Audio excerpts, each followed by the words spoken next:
যুদ্ধের ময়দানে বুলেটের চেয়েও ভয়ঙ্কর হয়ে দাঁড়ায় ক্ষুধা, আর তাতেই মনোবল ভেঙে পড়েছে পৃথিবীর সবচেয়ে শক্তিশালী সেনাবাহিনীরও। ইরান উপকূলে মোতায়েন করা মার্কিন যুদ্ধজাহাজগুলোতে এখন এমনই এক নজিরবিহীন খাদ্য সংকট দেখা দিয়েছে।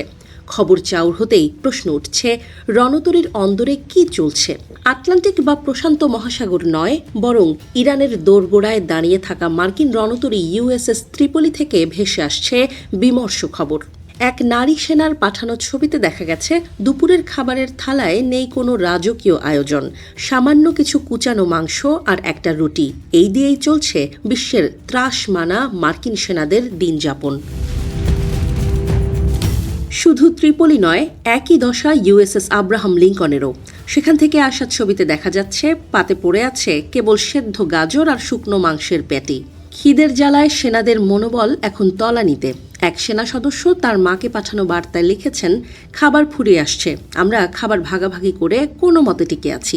বিশ্লেষকরা বলছেন, ডোনাল্ড ট্রাম্প এবং বেনিয়ামিন নেতানিয়াহুর একতরফা ইরান নীতির বলি হচ্ছে সাধারণ সেনারা। ইরানকে অবরুদ্ধ করার মিশনে ৩,৫০০ নৌসেনা মাসের পর মাস সমুদ্রে পড়ে থাকলেও তাদের ন্যূনতম পুষ্টির যোগান দিতে ব্যর্থ হচ্ছে পেন্টাগন। এই তথাকথিত অবরোধ যেন এখন খোদ মার্কিন সেনাদের জন্যই এক মরণ ফাঁদ। এদিকে নজির গড়েছে ইউএসএস জেরাল্ড ফোর্ড। ২৯৫ দিন ধরে সমুদ্রে ভাসছে এই রণতরী, যা স্নায়ুযুদ্ধের পর দীর্ঘতম মোতায়েন। কিন্তু এই দীর্ঘসূত্রিতা সেনাদের জীবনে নিয়ে এসেছে চরম ক্লান্তি আর অনাহার। যুদ্ধের সাজসজ্জা থাকলেও পেটে দানা নেই। এই বৈপরীত্য আজ মার্কিন সামরিক সক্ষমতা নিয়ে বড় প্রশ্ন তুলে দিয়েছে। ঘরে থাকা উদ্বিগ্ন পরিবারগুলো তাদের সন্তানদের জন্য খাবার ও প্রয়োজনীয় সামগ্রী পাঠাতে চাইলেও তা পৌঁছাচ্ছে না। আমেরিকার ডাক পরিষেবা এপ্রিলের শুরু থেকেই ২৭টি সামরিক জিপ করে মেইল ডেলিভারি বন্ধ করে দিয়েছে।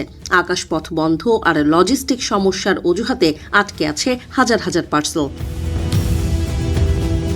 সেনাদের স্বজনরা ক্ষোভ উগরে দিয়ে বলছেন, আমাদের সেনাবাহিনী পৃথিবীর সেরা হতে পারে, কিন্তু তারা কেন না খেয়ে থাকবে?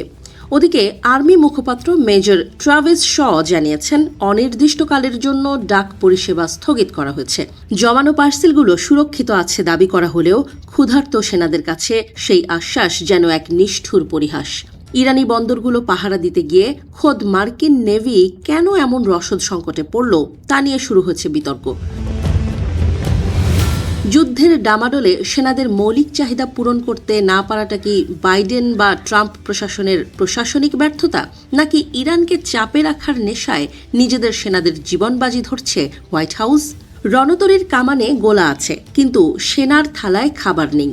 এই বৈচিত্র্যহীন রুটি আর সেদ্ধ গাজর কি পারবে তেহরানের বিরুদ্ধে লড়াইয়ের মনোবল টিকিয়ে রাখতে? ইরান ইসরায়েল যুদ্ধের ছায়ায় মার্কিন সেনাদের এই খাদ্যযুদ্ধ এখন আন্তর্জাতিক মহলে এক বিব্রতকর আলোচনার বিষয় হয়ে দাঁড়িয়েছে।